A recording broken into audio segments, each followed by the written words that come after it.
नमस्कार शेतकरी बंधूंनो. आता येता खरीप सीझन आपल्याला म्हणजे पुढच्या जून पासून आपण पेरणीची तयारी करणार आहोत.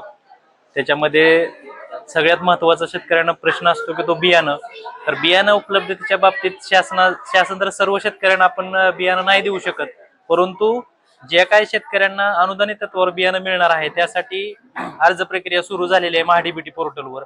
तर ज्या शेतकऱ्यांना सोयाबीनचं प्रमाणित बियाणं वितरण मधील बियाणं हवं आहे अनुदानित तत्वावरचं, तर त्यासाठी महाडीबीटी पोर्टलवर अर्ज प्रक्रिया सुरू आहे. तर ज्या शेतकऱ्यांना वैयक्तिक 1 हेक्टर पर्यंत 20 गुंठ्यापासून 1 हेक्टर पर्यंत त्यांना बियाणं मिळणार आहे. 1 हेक्टर साठी 75 किलो याप्रमाणे. मग तुम्ही जर 1 एकर असेल तर त्या प्रमाणात तुम्हाला बचत बियाणं कमी उपलब्ध होईल. तर त्यानुसार आपण महाडीबीटी पोर्टलवर ऑनलाईन अर्ज करू शकता.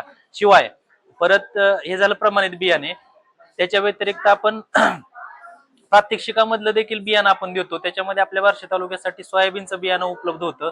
सोयाबीन प्लस तूर आहे, तुरीचं प्रकल्प आहेत, त्याच्यानंतर उडीद आहे, मूग आहे. तर या पिकांचं बियाणं जे उपलब्ध होण्यासाठी यासाठी आपल्याला शेतकरी गट करणं अपेक्षित आहे, कारण याच्यामध्ये वैयक्तिक शेतकऱ्याला लाभ देता येत नाही.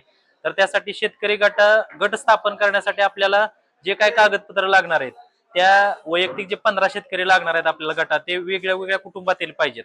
त्याच्यामध्ये त्या जे 15 शेतकरी आहेत ते 15 शेतकऱ्यांचे 7-12 उतारा, त्यांचं आधार कार्ड, त्याच्यानंतर त्यांचं वेगळ्या कुटुंबातील असल्याचं पुराव्यासाठी रेशन कार्ड आणि त्यांचा एक ठराव किंवा ह्या गटासाठी आमचं हे नाव देतोय आणि त्या अध्यक्ष सचिव कोण बनवतोय असा एक ठराव आणि 1000 रुपयाचं चलन असतंय. तर हे आपल्याला प्रकल्प संचालक आत्मा सोलापूर यांच्या नावाने द्यायचं आहे.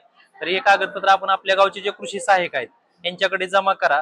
त्यानुसार आपल्याला परत ज्यावेळेस ऑनलाईन कदाचित ते पण सुरू होईल, तर ते प्रमाणपत्र जर आपण लगेच उपलब्ध केलं तर आपल्याला त्या गटासाठी म्हणजे 25 शेतकऱ्याला बियाणं, ते पण मोफत बियाणं मिळणार आहे. त्यासाठी देखील आपल्याला 25 शेतकऱ्याचा एक गट करून आपल्याला ते बियाणं उपलब्ध होऊ शकतं. त्यामुळे जास्तीत जास्त शेतकऱ्यांनी आपला गटासाठी देखील अर्ज करा आणि ज्या शेतकऱ्यांना गट होत नाहीये त्यांनी प्रमाणित बियाणं वितरणामधील काय ऑनलाईन अर्ज सुरू आहे त्या योजनेचा आपण लाभ घ्यावा. धन्यवाद.